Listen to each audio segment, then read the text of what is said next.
শুভ সকাল বন্ধুরা, কেমন আছেন সবাই? আশা করছি সবাই খুব ভালো আছেন। এপিএসএস ব্লগের আরও একটি নতুন ভিডিওতে আপনাদের অনেক অনেক স্বাগত জানাচ্ছি। আজ শনিবার আর এখন বাজে সকাল 7টা। তো ঘুম থেকে উঠে বাসি কাজকর্ম সমস্ত কিছু সেরে আর এখন একটা বড় কাজের দায়িত্ব আমার কাঁধের উপর নিয়ে নিয়েছি। বড় কাজটা কিসে তো আপনারা দেখতেই পাচ্ছেন, মাটি এই যে বস্তা ভর্তি করছি। কেন করছি সেটা পরে বলছি। তার আগে বলছি বন্ধুরা, আমি কিন্তু আজকের বোনের বাড়িতে যাব। আমার মেজো বোনের বাড়িতে যাব। বোনের শাশুড়ির খুবই শরীর খারাপ, তো দেখতে যাব, সেই জন্যই আর কি সকাল সকাল বের হব।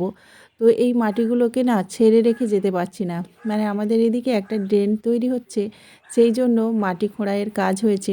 আর মোটামুটি দেখছি অনেকেও মাটি তুলে রাখছে।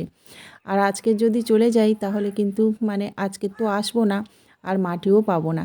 সেই জন্যই সকাল সকাল উঠে তাড়াতাড়ি করে এই যে এখন মাটিগুলোকে বয়ে আনলাম। আপনারা তো জানেন আমি ছাদ বাগান ভীষণ ভালোবাসি, আর একটু আধটু গাছপালা লাগাই ছাদে। তো ছাদে গাছপালা লাগাতে গেলে অনেক মাটির প্রয়োজন, আর সেই মাটি না পাই না। তো এত বড় সুযোগ হাতছাড়া না করে এখনই কিন্তু মাটিগুলোকে গুছিয়ে রাখলাম। তো বন্ধুরা, আজকের ভিডিওটা কিন্তু খুবই ইন্টারেস্টিং হতে চলেছে। বোনের বাড়িতে যাব, সেখানে গিয়ে কি করব না করব সব কিছুই কিন্তু শেয়ার করব। আশা করছি আপনাদের খুব ভালো লাগবে। পুরো ভিডিওটা কিন্তু অবশ্যই ওয়াচ করবেন। আর নতুন বন্ধু যারা দেখছেন আমার এই ভিডিওটা, তারা কিন্তু অবশ্যই করে চ্যানেলটাকে সাবস্ক্রাইব করে নেবেন।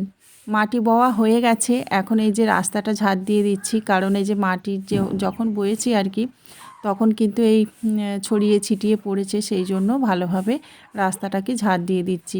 আর তারপর স্নান সেরে রেডি হব। আর তারপর বোনের বাড়িতে যেতেও অনেকটা সময় লাগবে, সেই জন্য খুব তাড়াতাড়ি বের হতে বলেছিল, তবে এই যে অনেকটা বেলা হয়ে গেল। আর কি বলুন তো, এই মাটিটা যদি ছেড়ে চলে যেতাম তাহলে আর পরে পেতাম না, ওরা অবশ্যই বয়ে অন্য জায়গাতে ফেলে দিত। আর ওরা বলছিল আজকের দিনে যত খুশি বয়ে নিতে পারবেন সেটাই আপনার হবে। তো এই সুযোগ আর ছাড়ি বলুন।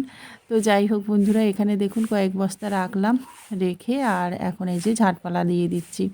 আর আজকের বন্ধুরা দেখতে পাচ্ছেন যে আমার ভিডিওটা একটু অন্যরকম ধরনের হচ্ছে, কারণ হচ্ছে কোনো মিউজিক এখানে অ্যাড করিনি, একদম সিম্পলভাবে ব্লগটা করছি। আশা করছি আপনাদের ভালো লাগবে। তো ক বস্তা হয়েছে এখানে মাটি, সেটা কিন্তু আপনারাই কমেন্ট করে বলবেন। তো প্রতিদিন এরকমভাবে একটা করে প্রশ্ন রাখবো আপনাদের কাছে, আর আপনারাই কিন্তু সঠিক উত্তরটা দেবেন। আর যে বন্ধু সঠিক উত্তরটি দেবেন তার নাম কিন্তু পরের ব্লগে অবশ্যই নেব।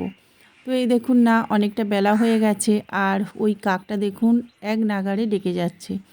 কাক ডাকা শুনেছি অশুভ, আবার কোনো কোনো ক্ষেত্রে শুভ। তো এই দেখুন গাছের একদম ডালের উপরে বসে আর ডাকছে, অবশ্য সেটা কাঁচা ডাল ছিল। তো আপনারাই কমেন্ট করে বলুন এটা শুভ না অশুভ। আজকের পুরো ভিডিওতে আমি কিন্তু রিয়েল সাউন্ডটাকেও রেখেছি, আবার আমি ভয়েস দিয়েছি। তো কেমন লাগলো আপনারা কিন্তু কমেন্ট করবেন। তো এই দেখুন আমরা দুজন রেডি হয়ে গেছি, আর তারপর এখন বেরিয়ে পড়েছি।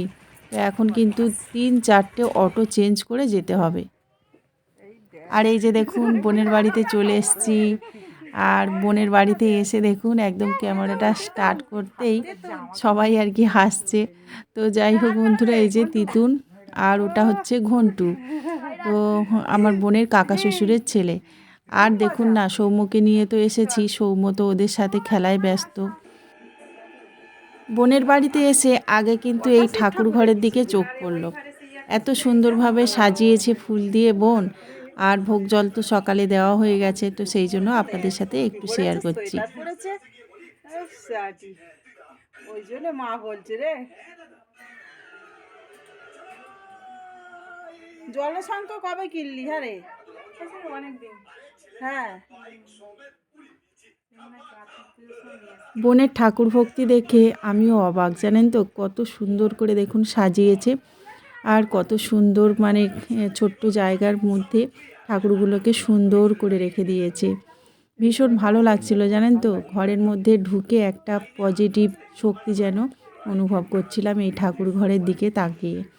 তো তারপর দেখুন এই যে বোন দাঁড়িয়ে আছে, আর বোনের হাজব্যান্ড শুয়ে শুয়ে ওই যে সিনেমা দেখছিল।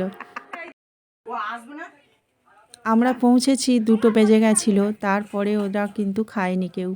আমরা সবাই একসাথে খাবো বলে আর কি ওরা সবাই বসেছিল, তিতুনও পর্যন্ত খায়নি। তো শেষ পর্যন্ত সবাই এই যে খেতে বসে গেছি। আর তিতুন তো ফোন ছাড়া খাই না, দেখুন ফোন নিয়ে বসে গেছে। আর বোন এদিকে দেখুন ভাত বেড়ে দিচ্ছিল। আজকে শনিবার, বোনকে বলেছিলাম নিরামিষ খাবো, কিন্তু আর খাওয়া হলো না। ও সেই ঠিক মাছ এনেছে জানেন তো, আর কতগুলো রান্না করেছিল। যাই হোক বন্ধুরা, এখন খেয়ে নিই। খাওয়া দাওয়া করে একটুও বসেনি বা একটুও জিরায়নি। সৌম্য, তিতুন, ঘন্টু ওরা সবাই দেখুন ক্রিকেট খেলতে শুরু করে দিয়েছে। আর আমরা এদিকে থালাঘটি নিয়ে যাচ্ছি পুকুরে মাজা ঘষা করার জন্য। তো বোনের শাশুড়ি কিন্তু খুব একটা ভালো নেই। হ্যাঁ, তো যাই হোক আপনাদের সাথে আজকের আর শেয়ার করলাম না, কারণ বোনের শাশুড়ি এখন ঘুমাচ্ছে। বোন খাইয়ে দিয়েছে। আর বোনের বাড়িতে এলে না এই সব জায়গাতে ঘুরতে বেশ ভালো লাগে। তো সামনের দিকে একটা ডাঙা আছে, সেখানেও ঘুরতে যাব থালা বাসনগুলো মেজে। তারপর আগের দিনের ব্লগে একটা প্রশ্ন রেখেছিলাম যে লক্ষ্মী জবা গাছে কটা ফুল ফুটেছে বন্ধুরা। তো এক বন্ধু কমেন্ট করে বলেছেন যে 10টি ফুল। তো পিন্টু দাদা, আপনি উত্তরটা দিয়েছেন, তার জন্য অশেষ অশেষ ধন্যবাদ। আপনার নামটা তো নিয়েই নিলাম ব্লগের মধ্যে। আপনি কিন্তু প্রতিদিন এভাবে করেই কমেন্ট করে বলতে থাকবেন। না, আগামীকালের উত্তরটা ছিল 7টা। তো লক্ষ্মী জবা গাছে 7টা ফুল ফুটেছিল, আর 3টে ফুল ফুটেছিল সাদা জবা গাছে। মোট কিন্তু 10টি। তো পিন্টু দাদা বলেছিলেন 10টি। বোধহয় প্রশ্নটা একটু বুঝতে অসুবিধে হয়েছিল। তো যাই হোক, অশেষ অশেষ ধন্যবাদ আপনাকে উত্তরটা দেওয়ার জন্য। তো এই যে দেখুন আমরা চলে যাচ্ছি এখন একটু বাগান দেখতে। তো এদিকে আসলে একটু ঘুরতে ইচ্ছা হয়। আর অনেক দিন পরে যখন কোনো কুটুম বাড়িতে যাই না, তখন মনে হয় একটু আশেপাশে ঘুরে দেখি। তো আমার তো ভীষণ ভালো লাগে, আর এই প্রাকৃতিক সৌন্দর্য দেখতে না আমার ভীষণ ভালো লাগে। আর এই যে দেখুন সাঁকো, তো আমার তো ভীষণ ভালো লাগে, তবে কি বলুন তো, সাঁকো চড়তে আমার ভীষণ ভয় লাগে। আর বোন দেখুন কত সুন্দর এগিয়ে যাচ্ছে। সাঁকো পার হয়েছি সেই ছোটোবেলাতে।